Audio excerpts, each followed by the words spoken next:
오늘 하나님께서 우리들에게 들려주시는 말씀은 이사야 9장 1절에서 7절의 말씀 보겠습니다. 이사야 9장 1절에서 7절 말씀입니다. 구약성경 977면에 있습니다. 이사야 9장 1절에서 7절의 말씀입니다. 구약성경 977면에 있습니다.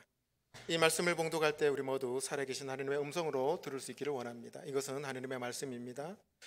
전에 고통받던 자들에게는 흑암이 없으리로다. 옛적에는 여호와께서 스불론 땅과 납달리 땅이 멸시를 당하게 하셨더니 후에는 해변길과 요단 저쪽 이방의 갈릴리를 영화롭게 하셨느니라. 흑암에 행하던 백성이 큰 빛을 보고 사망의 그늘진 땅에 거주하던 자에게 빛이 비치도다. 주께서 이 나라를 창성하게 하시며 그 즐거움을 더하게 하셨으므로 추수하는 즐거움과 탈취물을 나눌 때의 즐거움같이 그들이 주 앞에서 즐거워하오니 이는 그들이 무겁게 맨 멍에와 그들의 어깨의 채찍과 그 압제자의 막대기를 주께서 꺾으시되 미디안의 날과 같이 하셨음이니이다. 어지러이 싸우는 군인들의 신과 피 묻은 겉옷이 불의 섭같이 살라지리니 이는 한 아기가 우리에게 낳고 한 아들을 우리에게 주신 바 되었는데 그의 어깨에는 정사를 메었고 그의 이름은 기묘자라 모사라. 전능하신 하나님이라 영존하시는 아버지라 평강의 왕이라 할 것임이라. 그 정사와 평강의 더함이 무궁하며 또 다윗의 왕자와 그의 나라에 군림하여 그 나라를 굳게 세우고 지금 이후로 영원히 정의와 공의로 그것을 보존하실 것이라. 만군의 여호와의 열심히 이를 이루시리라. 아멘. 오늘 혀가 많이 꼬이네요. 제가 지난주에 저희 어머니 찾아뵙고 왔습니다. 가기 전에 전화 드렸더니 아이고 엄마 멀리서 왜 온다니 하면서 오지 말라고 하셨는데 막상 뵈니까 또 너무너무 기뻐하시더라고요. 이제 부산에 내려오려고 하는데 어머님이 참 아들을 보내기가 아쉬우셨던지 야, 내 생일 때 올 수 있니? 그러시는 거예요. 그래서 어머니 상황을 봐야 될 텐데 좀 어렵지 않을까요? 이렇게 말씀드렸더니 어머님이 제 손을 잡으시고 아들아, 내 생일 때 꼭 받고 싶은 선물이 있다 그러시더라고요. 무슨 선물입니까? 말씀드렸더니 여자 그림이 그려진 초상화를 받고 싶대요. 여자가 그린 초상화의 선물? 그래서 어머니에게 어머니 그림에 조예도 없으신데 뭔 선물입니까 그게? 그랬더니 저희 어머님이 가리키는 그 선물은 바로 이것이었습니다.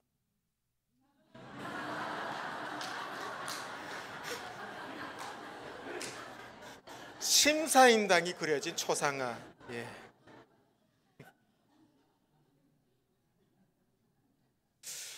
여러분 지금까지 살면서 받은 선물 중에 최고의 선물이 뭡니까? 돈다발이에요?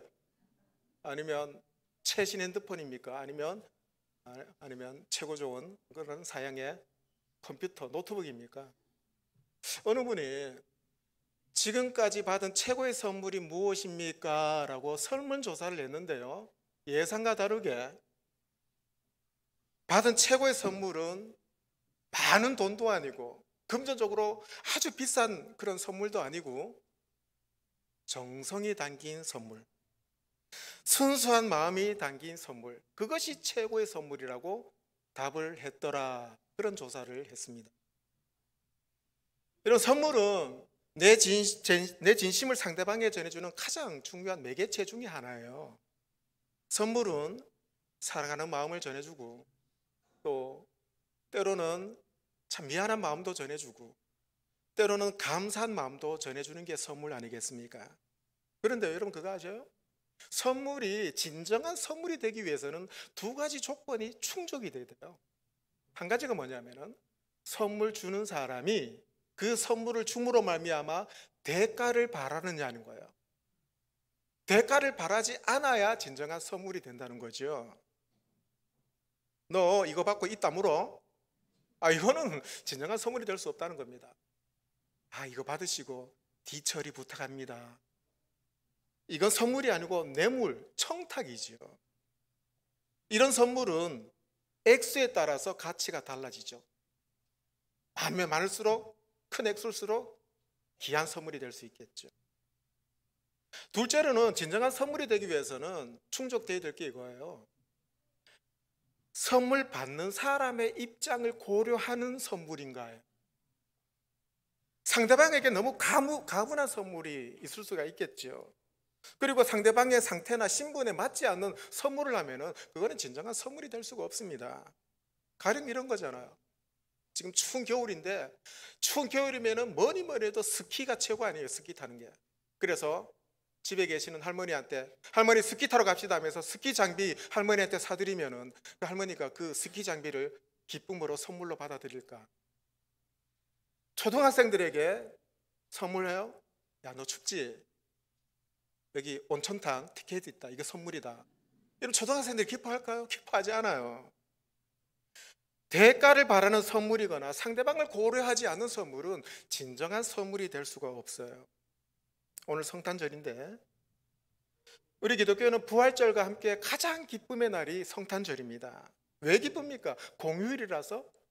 그게 아니고 하나님께서 인류에게 가장 최고의 선물을 주신 날이기 때문에 기쁨인 거예요.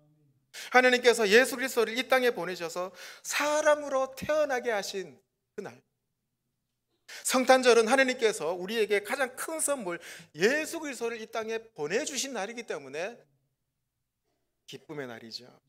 그래서 예수님이 우리들에게 하나님께서 주신 가장 가치 있고 의미 있는 선물이 아닐 수가 없어요. 진정한 선물이 되는 두 가지 조건을 100% 충족한 것이 바로 하나님의 선물인 예수 그리스도입니다.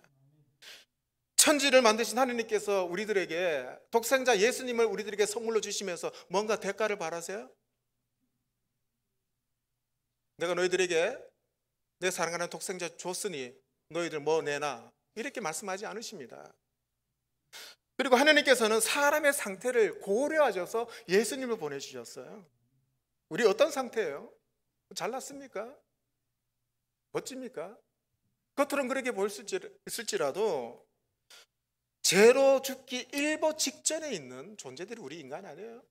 영적 아사 직전에 있는 우리들입니다. 그래서 참혹한 상태에 있는 이런 우리들을 보시고 하나님께서는 딱 맞는 예수 그리스도를 이 땅에 보내주셨죠.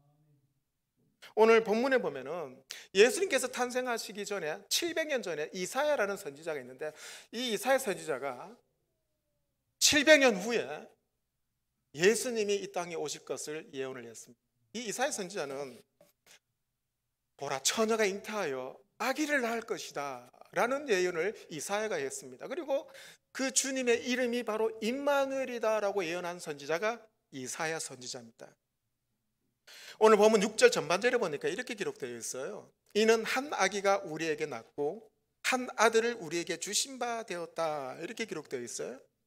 그러니까 예수님은 저 천상에서 뚝 떨어졌거나 아니면 땅에서 솟아났거나 아니면 뭐 아래에서 태어났거나 그런 것이 아니고 우리가 살아가는 이 세상, 곧 인간 세상 안에 아기로 태어나신, 그것을 예언했습니다. 사도 요한도 얘기했죠. 말씀이신 하나님께서 육신을 입고 이 땅에 오셨다. 그리고 이사야가 뭐라 그래요? 한 아들을 우리에게 주신 바 되었다 얘기했는데, 여기서 단순히 하나님께서 우리에게 주셨다 이런 의미가 아닙니다. 우리에게 가장 큰 선물을 허락하셨다는 거예요.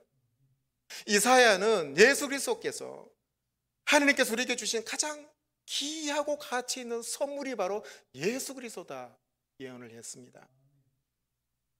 이사야는 하나님의 최고의 선물, 그 아기가 어떤 아기인지 구체적으로 설명해 줘요.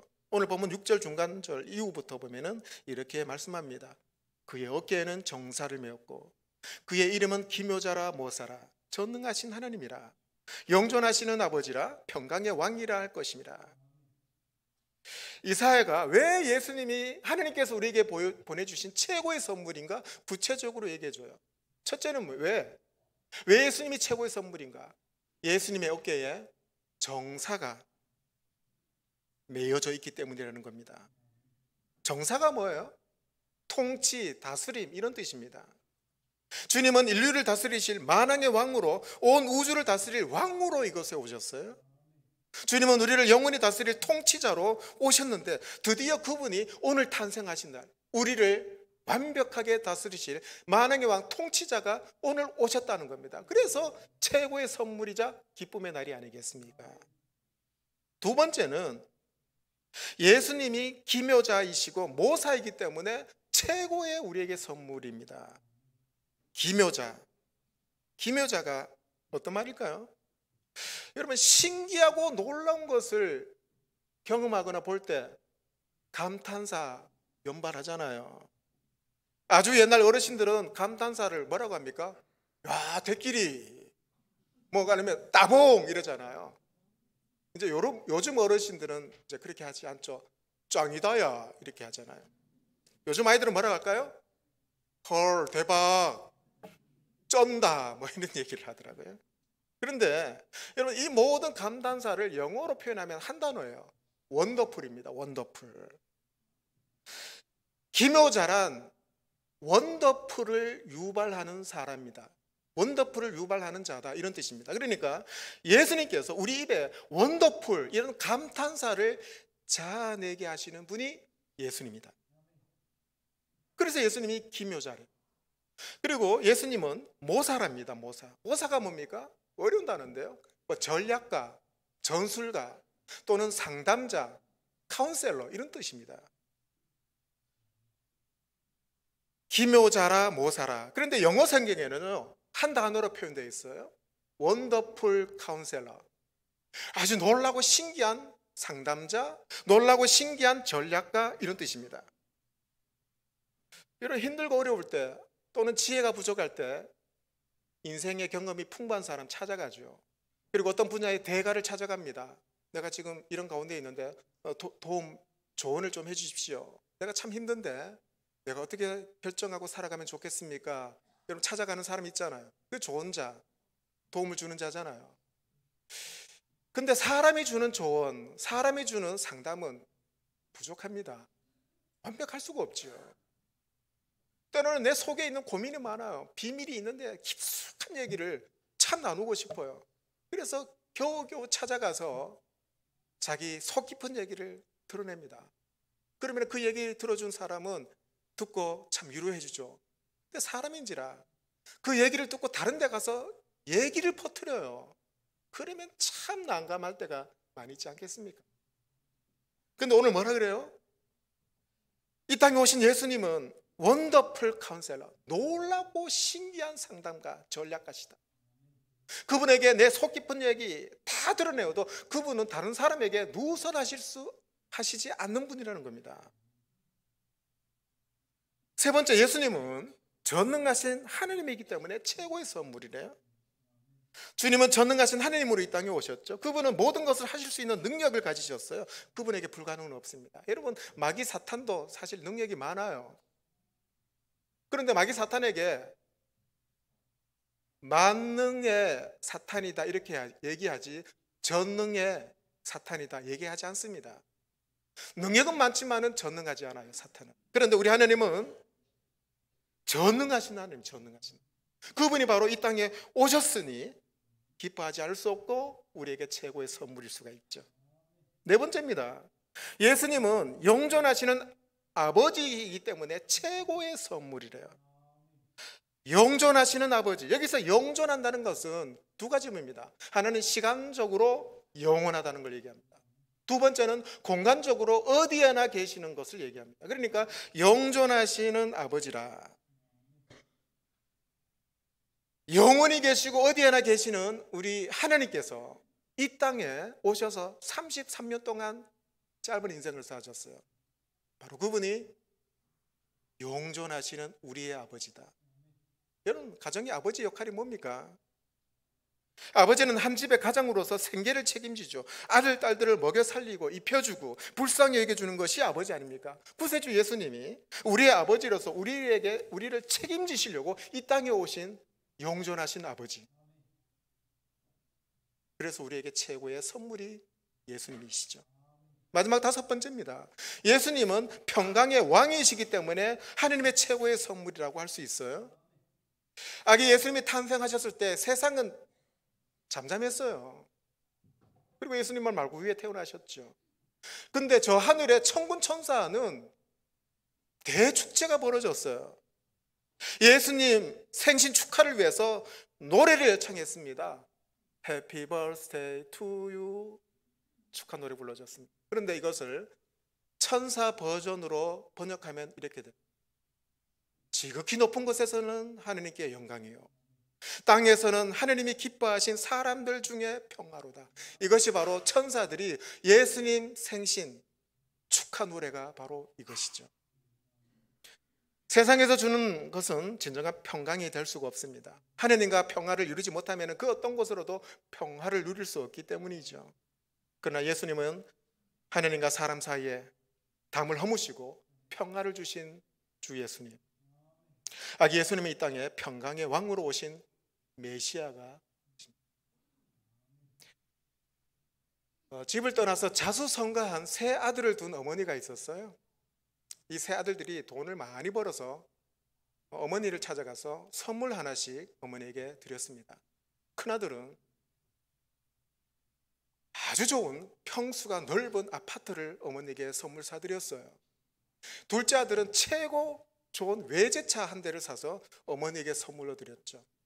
셋째 아들은 어머니가 교회 다니니까 성경을 늘 읽으시니까 성경 전체를 다 외우고 암송할 수 있는 앵무새 한 마리를 어머니에게 선물로 드렸습니다. 얼마 후에 어머니가 세 아들들에게 편지를 썼어요. 이렇게 썼습니다. 첫째야, 참 집 사주어서 고맙구나. 그런데 네가 사준 집이 너무 커서 나는 방 한 칸밖에 쓰지 않는다. 둘째 아들에게 이렇게 편지를 썼습니다. 둘째 아들, 너 비싼 외제차 사줘서 고맙다. 근데 나는 거의 집에만 있어서 차 쓸 일이 없단다. 그리고 셋째 아들에게 편지를 써서 이렇게 말합니다. 셋째야, 넌 용케도 이 어미가 좋아하는 거를 어떻게 알고 그런 귀한 선물을 사주었니? 네가 사준 그 닭말이다. 삼계탕 해먹으니 맛있더라.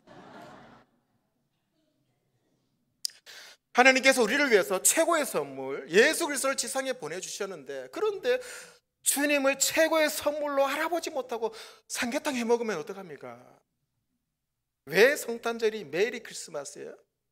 바로 그분이 우리를 다스리시고 인도하시고 평강을 주신 전능하신 영원한 하나님의 아버지, 그 하나님께서 이 땅에 오셨기 때문에 메리 크리스마스가 되지요.